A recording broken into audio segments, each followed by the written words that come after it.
Welcome to In the Word, a study of the International Bible School lesson. Join us as we learn from area professors and teachers as they bring you their thoughts and knowledge of the study of the Sunday School lesson for today. Now, here is today's program. Welcome. So glad you could join us for another lesson in our series, In the Word. Dr. Roberts and I are enjoying being challenged by the material in 1 Chronicles, Yes. which is material that we don't teach very often. And it's, in a way, it feels redundant to the material in 2 Samuel about David. But in a way, it's giving a fresh perspective that brings some interesting possibilities in mind, especially regarding worship. Yes, and we're getting into a little bit more detail about this one instance of the ark and coming to Jerusalem and so forth. Mm-hmm. But that's significant in so many facets of Israel's life and has so much effect really on our lives in terms of our perspective with regard to worship and just life in general. Yeah. First Chronicles puts the emphasis on David and on the religious side of David's kingship. Doesn't ignore the political and the military, but it definitely emphasizes the religious side. And we've seen that as David wants to establish a new capital in Jerusalem, which was neutral territory, he not only is attentive to the political possibilities and the economic possibilities and the military possibilities, he also sees it as a place to focus the religious life of all Israel. The tabernacle has been moving around central Israel ever since the conquest under Joshua. And David now wants to make a more centralized and permanent place. So he began that process by bringing the Ark of the Covenant of the Lord to Jerusalem. Right. And it's almost like measured steps, not to upset people. People can get pretty upset. You know, a church builds a new building or makes a move or whatever, and a lot of people just can't adjust to the changes. And it's almost like David is conscious that do this one step at a time. Will not upset people too much. And part of that was political, I think it's fair to say, because the tabernacle, with their center of worship, has been up in Ephraim, the tribal region of Ephraim. That's the region in the town of Gibeon. And Ephraim was a very prominent tribe and the most powerful tribe among the northern tribes. And to suddenly bring all of that down to his area, his home area in Judah, because he grew up near Jerusalem in Bethlehem, that would have had negative political ramifications with the northern tribes who already were slow to come on board with David's kingship. Right? He was 7 years king in Judah before Israel joined. So he has to be very careful of that. But part of it, I think, as you rightly point out, is his sensitivity to the worship interests of his people. And so what we see here is kind of a second step, or he's thinking about what's the next step going to be. David has in mind the building of a temple. Right. What we see is there are going to be some intermediate steps before that. And this lesson is titled David's House. We're going to see some interesting uses of that term. Yeah, that's true. The word house is going to end up being used in at least 3 different connotations here. And we might also raise question about the term David's house, because by the time we get through this lesson, we're going to see that God doesn't necessarily think of this as David's house. Right. So this follows pretty closely on the events that we've been talking about recently, the moving of the ark. So we don't need to do a lot of catch up there. We'll just be looking for what kind of a house are we talking about and whose house is it. Well, let me read verses scattered throughout 1 Chronicles chapter 17. And it's 2 different chapters we're going to be looking at. Oh, that's right. Then we jump to 1 Chronicles chapter 21. Starting at 17:1. After David was settled in his palace, he said to Nathan the prophet, "Here I am, living in a house of cedar, while the ark of the covenant of the Lord is under a tent."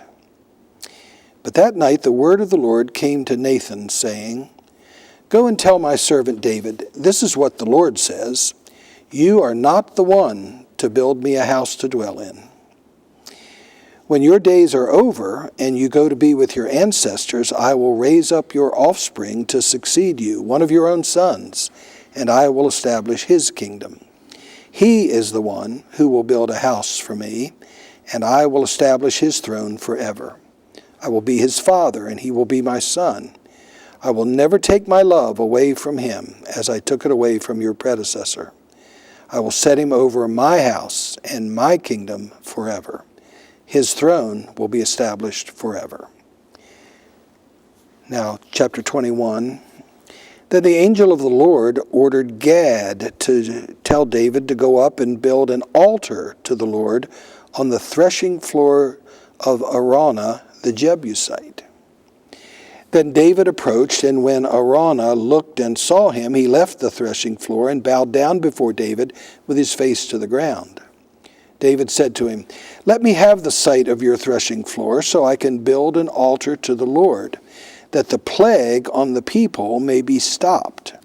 Sell it to me at the full price." Araunah said to David, "Take it. Let my lord the king do whatever pleases him. Look, I'll give the oxen for the burnt offerings, the threshing sledges for the wood, and the wheat for the grain offering. I'll give all this."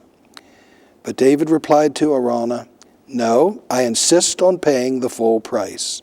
I will not take for the Lord what is yours, or sacrifice a burnt offering that costs me nothing." So David paid Araunah 600 shekels of gold for the site. David built an altar to the Lord there and sacrificed burnt offerings and fellowship offerings. He called on the Lord, and the Lord answered him with fire from heaven on the altar of burnt offering. Then the Lord spoke to the angel, and he put his sword back in its sheath. Okay, fascinating. A lot to talk about. Yeah, and we've got some gaps to fill in among the printed text. So after the moving of the ark to Jerusalem, David kind of turns his attention more to his private life, to his royal life, and away from the need to reestablish the religion there in Jerusalem. The word palace, I want to point out, is the word house. It's the Hebrew word house. So there we get our first connotation, don't we? It means the physical house, the palace in which David lived. Settled in his house. Yes. Yeah. And we learn from later in this verse that it was a lovely house of cedar.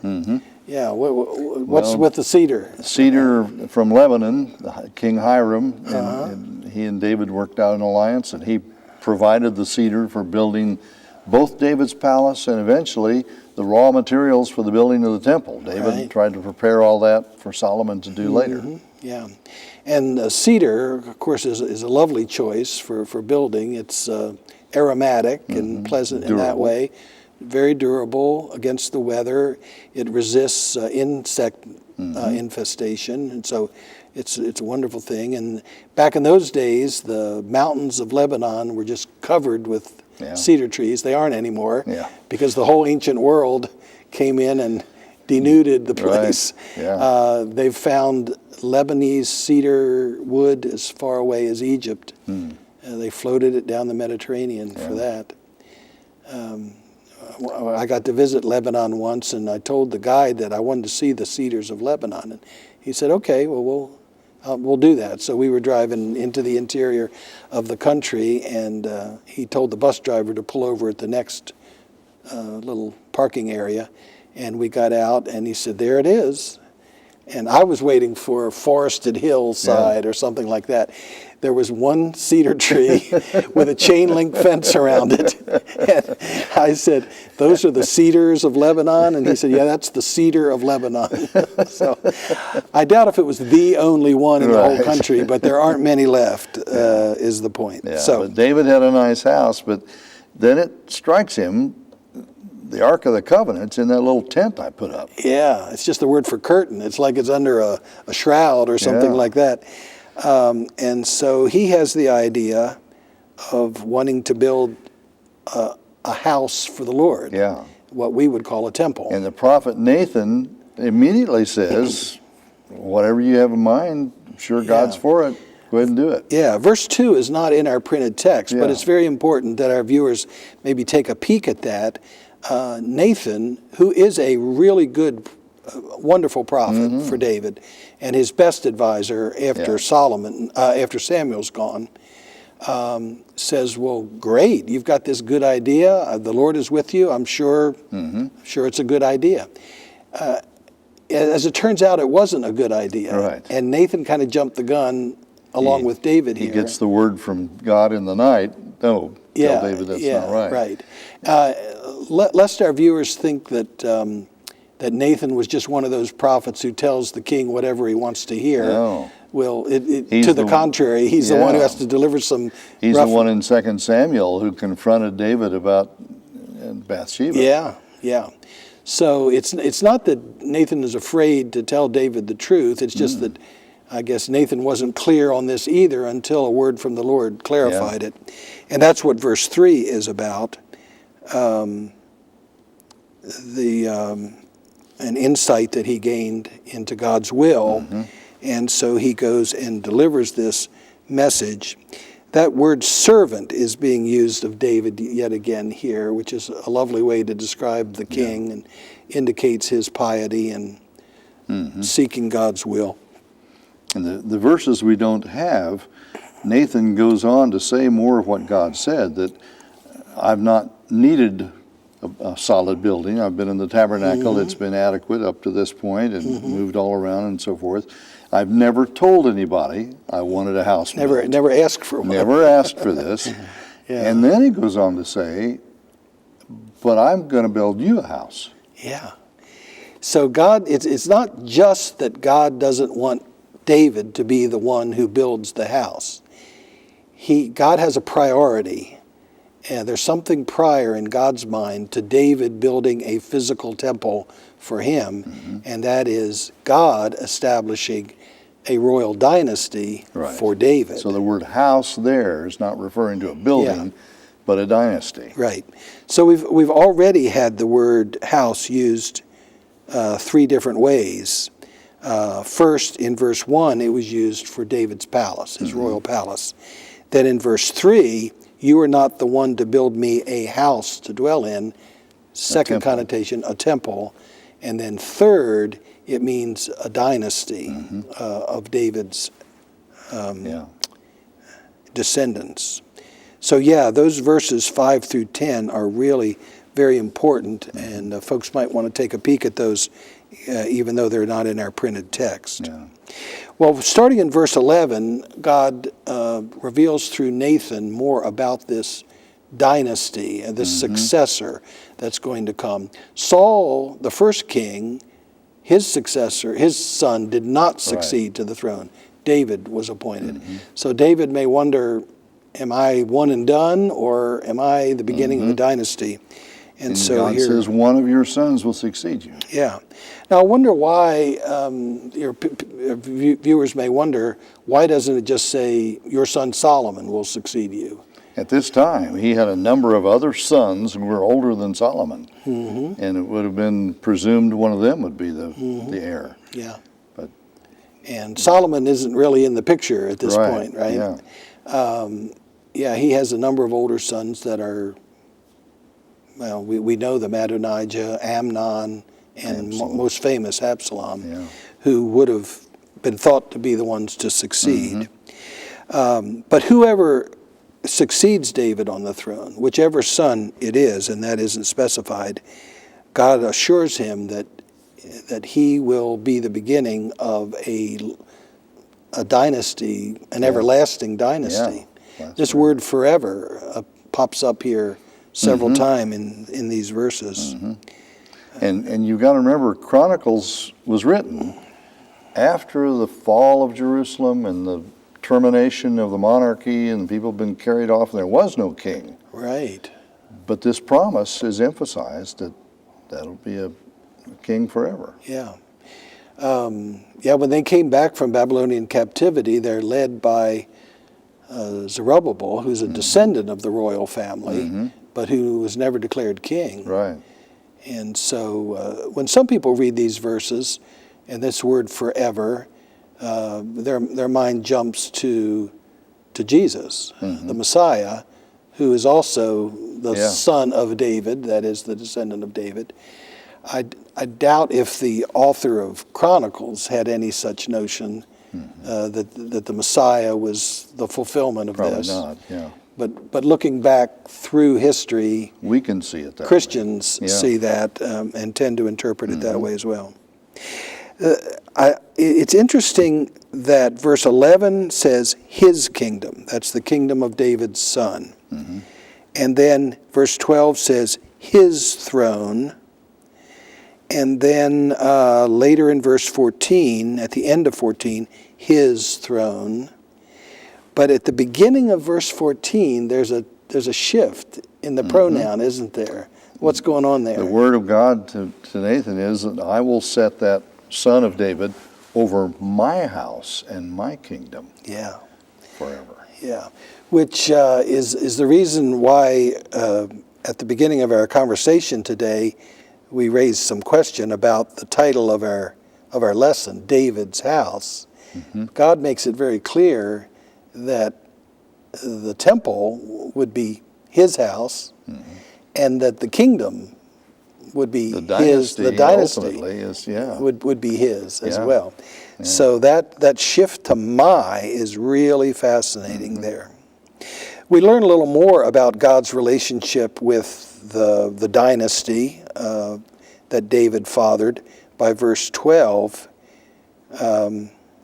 In verse 12 and then 13, I will be his father, he will be my son. That's interesting language, isn't it? It is. The parental, connection, personal parental role of God in his relationship with David's successors, especially Solomon, I guess. And he promises, I will never take my hesed away from him. There's that wonderful word that's almost impossible to translate into English. That covenant love. Covenant love, steadfast love, loving kindness, the King James says. Here, just love in the NIV. Yeah, hesed. Now that raises an interesting question, because Solomon's reign did not end well. He accomplished all kinds of wonderful things. He had so many wives from so many different places and built them shrines and temples and began to dip into that himself. So Solomon's faithfulness to God kind of wavered at the end of his life, and he becomes polytheistic, I guess is one way to put it. He at least tolerated others, if he didn't participate in it himself. And so we do know that the kingdom split and things went downhill after him. After him, okay. But so God promised that he would be king and would have the kingdom, and after that, then it was split. Yeah. Another way to think about it is that God didn't really abandon Solomon at the end. If anybody, Solomon was abandoning God and his faithfulness to God. So I think we can still affirm this statement, I will never take my love away from him. And God did maintain the kingdom through David's heirs. But this lesson begins by David wanting to build a building for God, a temple.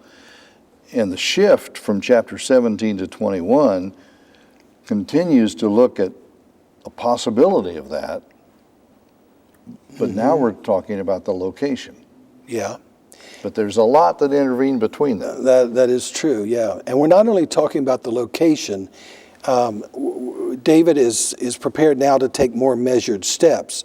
Instead of building a temple right then to replace the tabernacle, the next step is going to be the building of an altar. In other words, just one part of it. And so, as you pointed out, David is under the guidance of God, and God's prophet Nathan is taking more measured steps in bringing that about. Well, you said a lot of important things have happened in between chapter 17 and chapter 21. Let's quickly explain that. There were a number of battles, Moabites, Ammonites, David, and then eventually David didn't go to battle, Joab went, but Chronicles doesn't tell about Bathsheba and the sin of David. It's at this point in David's life where some really bad stuff happens. Right. There's his sin with Bathsheba. There's the, I don't know what to call it, but murder of Uriah, Bathsheba's husband. There's Absalom's rebellion, just to name a few. Amnon first. Yeah, that's right. Amnon, his son, and his rape of his sister, and then the murder of him. So you're saying Chronicles has left all of that negativity out. Yeah, that's just it's a bad chapter, but there's more to talk about than that. Now, Chronicles does mention one mistake that David made during this period of time, right? Well, in 2 Samuel, it was David's decision to do a census of Israel, count all the people. And Joab said, no, that's not a good idea. And David insisted. Joab did it. And then there was a problem because of it, because it was not what God wanted. In Chronicles, it doesn't say that God told David to do it, which Samuel implies, but that Satan, the accuser, came along and said to do it. Yeah, that's in chapter 21, right at the beginning. And Satan is mentioned very rarely in the Old Testament. Only 3 times. Just 3 times. Yeah. And the word means accuser, and so just very, very rare. At any rate, the result of this misguided decision to take a census, which I think was mainly motivated by military, because they counted the males of military age, right? So David wants to know how strong his army can be, and that seems to have been viewed as a lack of trust in God. And so as a result of that lack of trust in God, a terrible plague or pestilence. Well, he's given a choice. That's right. Do you want enemies to come through and tear the place apart? Do you want various choices? And David says, I'd rather have you, God, than enemies, so I'll take the plague. Take my chances with the plague. So that came about as a result of that misguided census, whether it was David's pride or lack of faith or both, I don't know. So the events of the second half of our printed lesson come as a result of that. The death angel had gone through the land and was just about to wipe out a significant portion of the population, and comes to the threshing floor of Araunah, or Ornan is really the name used here, but Samuel calls him Araunah, and so NIV uses that name. The Jebusite, somebody who's not an Israelite, who's one of the peoples who'd been there before, comes to his threshing floor, and the angel of the Lord tells David to go and make a sacrifice, and it will stay the death angel. So the destroying angel takes on the role of a messenger angel and gives David instruction through yet another prophet. Right. Gad comes into the picture. Yes. Now Gad is the name of one of the sons of Jacob, who was one of the tribes. But here, another person named Gad, different person, is one of the prophets that David sought advice from. And it's through him that he learns that he is to build an altar. So that's the second step. First, they brought the Ark of the Covenant to Jerusalem. Now they're building an altar for sacrificing to Yahweh in Jerusalem, but again on neutral property owned by a Jebusite, not by one of the Israelites. So this threshing floor would have been a hard, fairly flat surface that would have made a good foundation for the huge altar that they used. And generally the threshing floor would be flat and kind of elevated because when they would thresh the wheat, they would trust the wind to blow away the chaff That's and true. leave the product there. So this would have had a good site. Who's going to pay for all of this building of the altar becomes an interesting question. David tells the owner that he wants the site, and the owner is fallen all over himself to be cooperative. He said, you can have the property. In fact, you can have my oxen for your sacrifice. In fact, you can break up my threshing sledges and build the fire from the wood and have the wheat. And he's just fallen all over himself to do take it all. And David has a fascinating response to that. I won't use somebody else's thing for an offering. I won't give an offering to God that costs me nothing. Now that's quite a sentiment, isn't it? It is. For all the mistakes David made, and he did make some terrible mistakes, he's got a sensitivity to God and to the worship of God and his relationship with God, which you've just got to admire. The New Testament refers to him as a man after God's own heart. Yeah, and you can see it at a statement like this: I will not sacrifice a burnt offering that costs me nothing. Yeah. That's a beautiful statement. Mm-hmm. So David paid good money, good gold for this property, didn't he? Well, as a matter of fact, Yeah. 2 Samuel says it was 50 shekels of silver. Chronicles says it was 600 shekels of gold. The difference maybe is that in 2 Samuel, he just was buying the threshing floor. Chronicles says the site, maybe the whole farm. Maybe that's why. Whatever. The different price. At least it's a lot more so money. David did not skimp or pull rank on this guy. And verse 26 then very quickly tells us that he in fact did build the altar on that site and immediately sacrificed various kinds of offerings and called on the Lord, invoked the Lord's presence. God answered him with fire from heaven, reminiscent of Elijah and the experience of Mount Carmel. And the angel was able to sheathe his sword.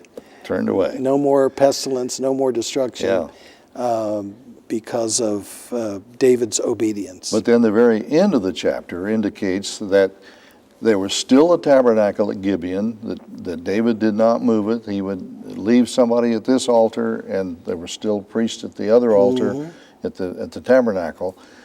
And it was like he was very conscious, don't stir things up too much. Don't offend either spot. I'm reminded of the fact that even though we've seen the word house used in 3 different ways in this passage, that the word house is used in yet a 4th different way in the New Testament, in the writings of Paul and in Hebrews as well. Yeah. The word house of God is used of the church. Yeah. And I think it's important to remember that we, as the Church of the Lord Jesus Christ, need to think of ourselves as the dwelling place of that God. passage in Hebrews chapter 10 is really significant. Hebrews chapter 10, starting in verse 21. Our viewers might want to take a peek at that as well, which emphasizes the church as the house of God. Well, church, thanks for joining us today. Hope you get to live out with us the joy of being a dwelling place for the Lord through His Spirit, and hope you can join us again for our next lesson. See you then. This has been In the Word, a study of the International Bible School lesson brought to you as a ministry of First Christian Church in Johnson City, Tennessee. Our thanks to our teachers that led us for this week's lesson. Join us again next week for another lesson from the International Bible School lesson text. This has been a production of First Christian Church.